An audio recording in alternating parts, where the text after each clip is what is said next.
Por exemplo, genericamente a gente usa a palavra banto, por exemplo, né, para designar grupos culturais. Na verdade, banto é um macro grupo linguístico com mais de 400 línguas, fora os dialetos, né?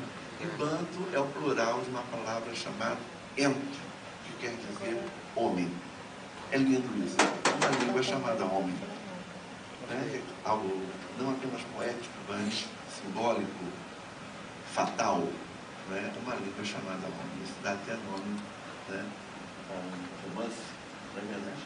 Bem, é um tema que eu gosto, eu estou aqui me sentindo muito bem, e é um tema que eu milito, eu não faço apenas enquanto reflexões teóricas e para um prazer próprio, que eu acho que é muito importante, sou profundamente, assumidamente hedonista, e trago essas experiências, partilhando com vocês, nessa conversa, homenageando o Mangue como nascedouro das pertenças de um imaginário multiplicado para o conhecimento de culturas, de povos, e no caso do Recife, fisicamente circundado ainda de Mangue, enquanto eles existem, fisicamente, simbolicamente, e todos os orixás que lá vivem são seus guardiães naturais da vida e da preservação das vidas, de todas as vidas, de todas as formas de vida. Então, nesse momento é isso, é um bate-papo, e depois eu espero que vocês me perguntem muito. Então, muito obrigado.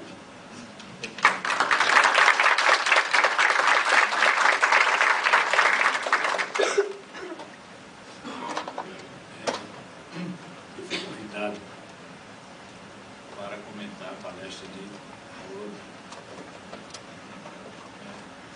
Eu tenho um senso de ridículo, então seria para falar de África na frente de Haroldo. Mas antes eu gostaria de fazer algumas observações que, no momento, eu trabalho um pouco por provocação. Quando ela me convidou, eu falei, não sei, até aceitei, e eu começo a pensar sobre o assunto. Daqui a pouco eu chego lá e vou anotando algumas coisas. E eu fiquei pensando, não tendo essa recepção, o olhar que nós temos sobre a África. Não é? Eu quero ampliar um pouco mais essa discussão do olhar sobre a África. Eu quero começar com uma pequena historiazinha, que aparentemente não tem nada a ver com a África, mas eu vou chegar lá. Há cerca de 3 anos, desculpa, mas sempre tenho vontade que eu digo, toda vez que eu digo há cerca de 3 anos, dá vontade de dizer atrás, e que eu amigo minha que diz, não pode ser atrás, porque já é cerca de 3 anos. Eu sempre tenho vontade de dizer atrás. Há cerca de 3 anos atrás, eu fui convidado para fazer parte de uma banca de revalidação de tese de doutorado. A pessoa tinha ido para a Espanha fazer uma tese de doutorado sobre Gregório de Matos. E a universidade que ela fez a tese não tinha nenhum acordo com nenhuma universidade brasileira. Logo, não era só uma questão de revalidar o diploma, ela tinha que revalidar a tese. Então, tinha que se construir uma nova banca e julgar. Né? Obviamente, a primeira pergunta que eu fiz para essa moça é por que ela foi para a Espanha para fazer uma tese de Gregório de Matos, se os maiores especialistas do mundo em Gregório de Matos estão no Brasil. Inclusive na Bahia, na USP, enfim, etc. E sempre tem alguma coisa amorosa nessa história. Né? Porque tu namorado ia para a Espanha, ela queria ter namorado, ela terminou, embarcou e foi fazer o doutorado na Espanha, não é? Essa é a Gregório de Matos. Mas o que eu quero falar, uma das coisas que me chamou a atenção na tese, a tese tinha vários problemas, né? Porque se via que os orientadores ou a banca não entendiam muito Gregório de Matos lá na Espanha.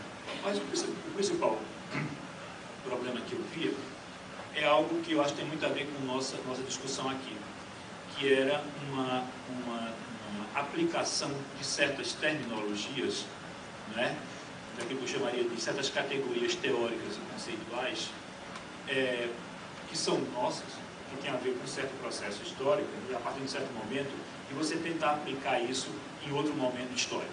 Eu vou deixar bem claro um exemplo.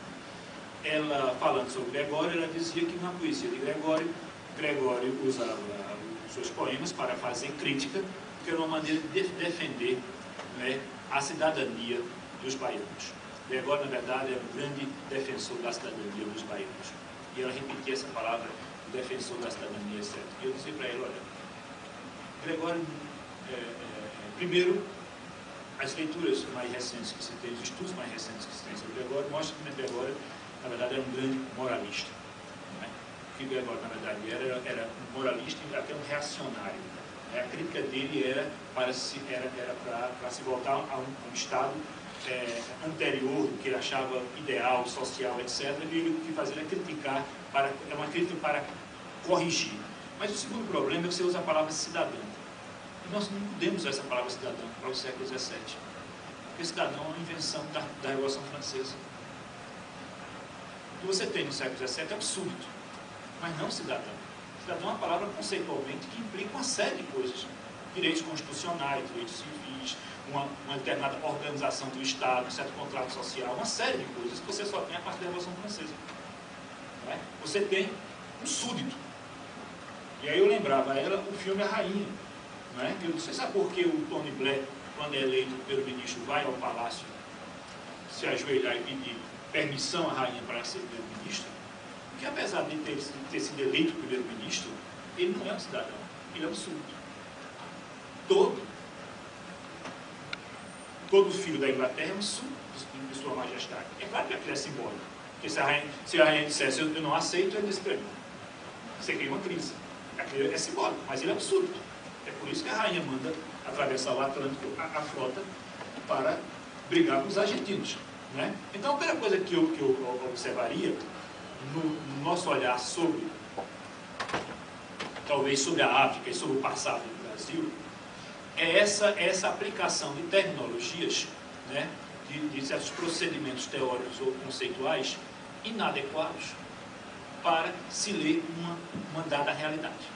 Então, eu acho que esse parece o primeiro problema. Né? E aí você tem um outro problema, que você pode ir aí no bojo dessa aplicação, que é uma discussão que sempre está na ordem do dia, né? Por exemplo, a questão da escravidão e a questão da liberdade. Escravidão e liberdade são dois conceitos que estão muito próximos, né? Porque nós estamos falando de liberdade e de escravidão a partir de uma concepção dos direitos universais do homem.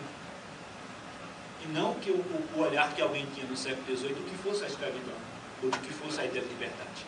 A nossa ideia de liberdade a partir do século XIX é completamente diferente do que alguém tinha de liberdade no século XVIII, ou no século XVII, ou no século XVI. Né?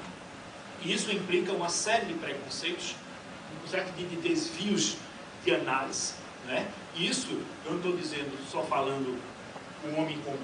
Eu acho que isso, inclusive, impregna a própria academia. Isso impregna a própria academia. Né? Não raramente você vê teses, você vê ensaios, etc.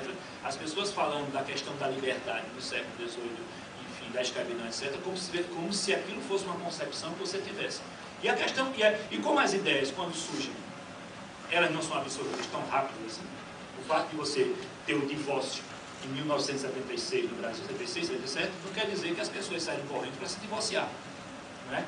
Porque existem outras coisas que estão ali por trás, família, enfim, etc., que fazia até que a mulher levasse uma sobra todo dia, mas ela não ia pedir o divórcio, porque tinha outras implicações. Né? As ideias, elas têm uma certa elas são lentas, né? Principalmente quando as ideias implicam poder econômico e reorganização social. Que acontece a questão, por exemplo, da escravidão e a questão da liberdade. Né? Quer dizer, a ideia de que a escravidão é uma violência contra a humanidade é uma ideia do século XIX com a ideia do 2003. E é uma ideia tão difícil de você entender.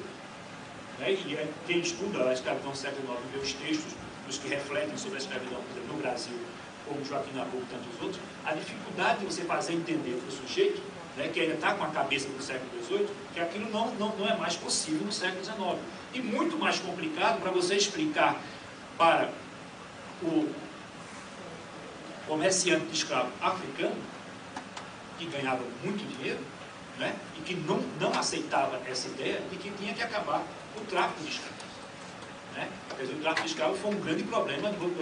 Você até conseguiu convencer senhores dirigentes, proprietários, etc., que precisava acabar com a escravidão.